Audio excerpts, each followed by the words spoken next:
Hi, എല്ലാവരും സുഖമായിരിക്കുന്നുവെന്ന് കരുതുന്നു. നല്ല ചൂടാണ് വെളിയിലൊക്കെ.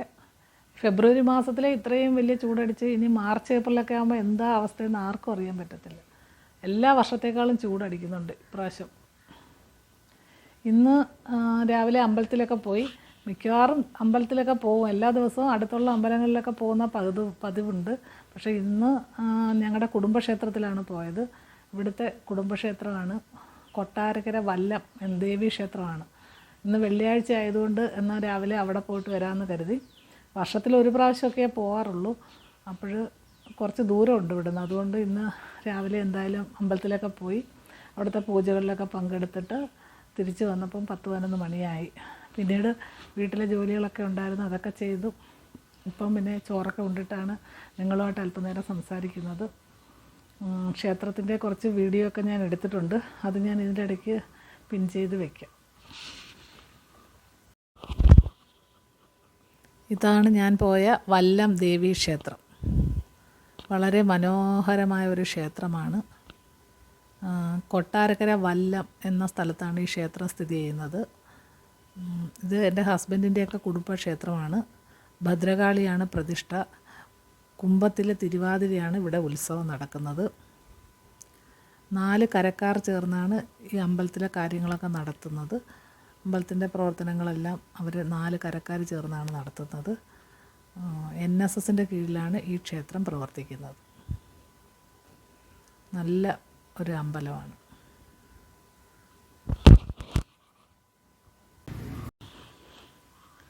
പിന്നെ ഇപ്പോൾ എല്ലാ അമ്പലങ്ങളിലും ഉത്സവ കാലമാണ്.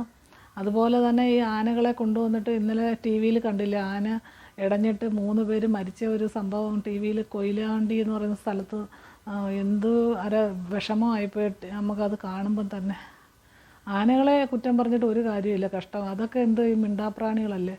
അത് അതിൻ്റെ അടുത്ത് കൊണ്ടുവന്ന് പടക്കമൊക്കെ പൊട്ടിച്ച് ആ സൗണ്ട് കേട്ട് അത് പേടിച്ചിട്ടാണ് അത് വരണ്ട അടുത്ത് നിന്ന് ആനയെ കുത്തുകയൊക്കെ ചെയ്യുന്നത്. സത്യത്തിൽ ഈ ഉത്സവത്തിനൊന്നും ആനകളെ എഴുന്നള്ളിക്കുകയേ ചെയ്യരുത്. അതങ്ങനെ ആനകളെ എഴുന്നള്ളിക്കേണ്ടെന്ന് പറഞ്ഞാൽ ഉടനെ പൂരപ്രേമികളും ആനപ്രേമികളും എല്ലാം കൂടെ ചെന്ന് ഭയങ്കര പ്രശ്നം ഉണ്ടാക്കുമല്ലോ. ഇപ്പം തന്നെ ഹൈക്കോടതി അതിനെല്ലാം ഒരു നിയന്ത്രണം കൊണ്ടുവന്നതാണ്. എന്നിട്ട് അവർ സുപ്രീം കോടതിയിൽ പോയി എതിരെ ഒരു സ്റ്റേ ഓർഡർ വാങ്ങി വെച്ചിട്ടാണ് ഇപ്പോൾ ഇത് കാണിക്കുന്നത്. ആനകളെ ഈ ചൂട് സമയത്ത് കൊണ്ടുവന്ന് അതിനെയൊക്കെ ഇട്ട് അടിക്കുകയും കുത്തുകയൊക്കെ ചെയ്തിട്ടാണല്ലോ അതിനെ കൊണ്ടുവന്ന് നിർത്തുന്നത്. ഈ ആനകളെ എഴുന്നള്ളിച്ചാലേ ഉത്സവങ്ങൾ നല്ല ഭംഗിയായിട്ട് വരുവുള്ളൂ എന്ന് എന്താ അതിൻ്റെ ലോജിക്കെന്ന് മനസ്സിലാവുന്നില്ല. എത്ര ആനയെ എഴുന്നള്ളിപ്പിക്കാൻ പറ്റുമോ അത്രയും ആനയെ എഴുന്നള്ളിപ്പിക്കുക. അതൊക്കെയാണ് ഒരു ഹരമായിട്ട് ആൾക്കാരിപ്പം കൊണ്ടു നടക്കുന്നത്.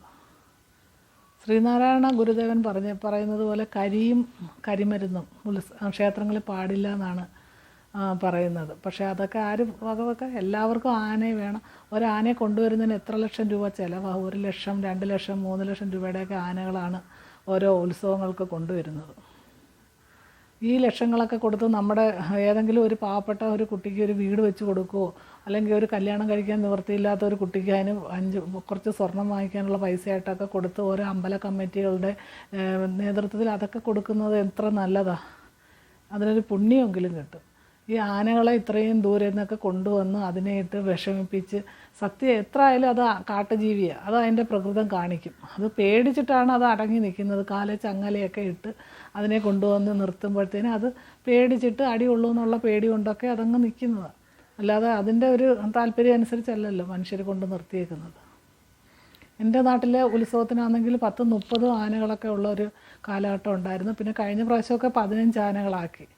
അത് കമ്മിറ്റി കൂടിയാൽ പുതിയ യുവജനങ്ങൾക്കൊക്കെ ആനയെ വേണമെന്നുള്ള തർക്കത്തിൽ കമ്മിറ്റികളിൽ അവർക്ക് എത്ര ആനയെ എഴുന്നള്ളിക്കാൻ പറ്റുമോ അത്രയും ആനകൾക്ക് വേണ്ടി പൈസ പിരിക്കുകയൊക്കെ ചെയ്യും.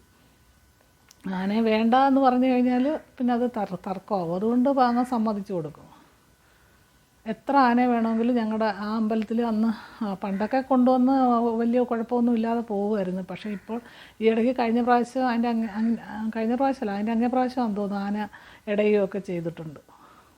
സത്യത്തിൽ ഈ റോഡ് നീളം ആനകളെ കൊണ്ടിങ്ങനെ നടത്തിച്ച് എന്നാൽ ചോദിക്കും നിങ്ങൾ കാണാൻ പോകുന്നില്ലയോ എന്ന്. കാണാനൊക്കെ നമ്മളും പോയി നിൽക്കും. പക്ഷേ എനിക്ക് എപ്പോഴും ഇത് കാണുമ്പോൾ സത്യത്തിൽ വിഷമം ഉണ്ടാവാറുള്ളത്.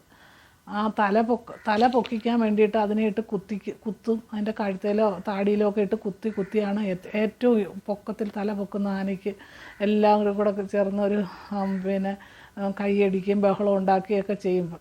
അതുപോലെ തന്നെ ഈ ചെണ്ടയുടെ കൂടെ പിന്നെ നാസിക് ഡോൾ എന്നും പറഞ്ഞൊരു സാധനം അതിട്ട് പടപടാ അടി. ഇതൊക്കെ ആനകളെന്ന് എത്ര ആയാലും ഒരു വന്യജീവിയാണ്. അവർ നിശബ്ദതയിൽ കഴിയുന്ന അതിനുവേണ്ടി അങ്ങനെയാണ് അവരെ എല്ലാം സെറ്റ് ചെയ്ത് വെച്ചിരിക്കുന്നത്, അവരുടെ തലച്ചോറും എല്ലാം. ഇവിടെ നാട്ടിൽ കൊണ്ടുവന്ന് വണ്ടികളുടെ ഇലപ്പും ലോറിയും പിന്നെ ഈ നാസിക് ഡോളിൻ്റെ ബഹളവും എനിക്കറിയത്തില്ല, എല്ലാം കൂടെ ഒരു ഭയങ്കര ബഹളത്തിൻ്റെ ഇടയ്ക്കാണ് ഈ ആനകളെ റോഡ് നീളെ നടത്തിക്കൊണ്ട് പോകുന്നത്. അത് എത്ര കിലോമീറ്ററൊക്കെ ചില ഉത്സവങ്ങൾക്ക് നടത്തേണ്ടതെന്ന് അറിയാമോ? സത്യത്തിൽ ഇത് നിരോധിക്കണം. ആനയെ വേണ്ട, അതില്ലാത്ത ഉത്സവം മതിയെന്ന് വിചാരിക്കണം. അല്ലെങ്കിൽ ഒരാനയെ എങ്ങാനും കൊണ്ടുവന്ന് അമ്പലത്തിൽ ഭഗവാന്റെ തിടം പേറ്റി ചുറ്റിനും കറക്കി അവിടെ കാണും അതിന് ആവശ്യത്തിനുള്ള ആഹാരവും വെള്ളവും ഒക്കെ കൊടുത്ത് നിർത്തുക എന്നല്ലാതെ ഈ റോഡ് നീളെ കൊണ്ടു നടന്ന് ആനകളെയും കൊണ്ടു നടന്ന് മനുഷ്യരെ കൊല്ലിച്ച് ടെൻഷനും അടിപ്പിച്ച് പോലീസുകാർക്കും ജോലി ഉണ്ടാക്കി എന്തിനാണ് ഇതിനൊക്കെ നടക്കുന്നതെന്നാണ് എൻ്റെ അഭിപ്രായം.